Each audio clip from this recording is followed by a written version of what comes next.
ইরানের সঙ্গে সাম্প্রতিক যুদ্ধ চলাকালে আজারবাইজানে গোপনে সেনা ও গোয়েন্দা সদস্য মোতায়েন করেছিল ইসরায়েল। মধ্যপ্রাচ্য জুড়ে বিস্তৃত এক গোপন সামরিক নেটওয়ার্কের অংশ হিসেবে এসব বাহিনী পরিচালিত হয়ে আসছিল বলে জানিয়েছে মার্কিন সংবাদ মাধ্যম সিএনএন।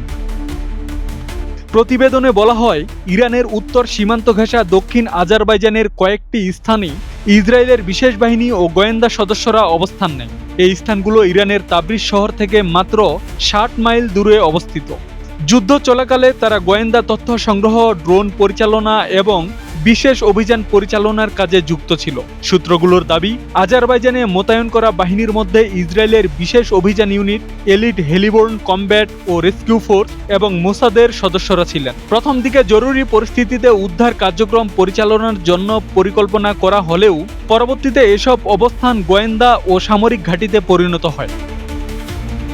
সিএনএনের তথ্য অনুযায়ী আজারবাইজান ছাড়াও ইরাক, সংযুক্ত আরব আমিরাত ও সোমালিল্যান্ডে গোপন সামরিক অবস্থান গড়ে তুলেছিল ইসরায়েল।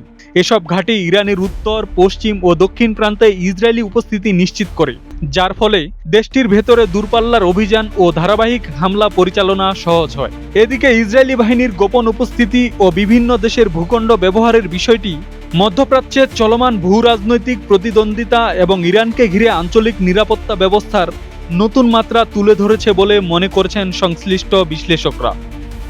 আব্দুস সালাম, প্রজন্ম 24।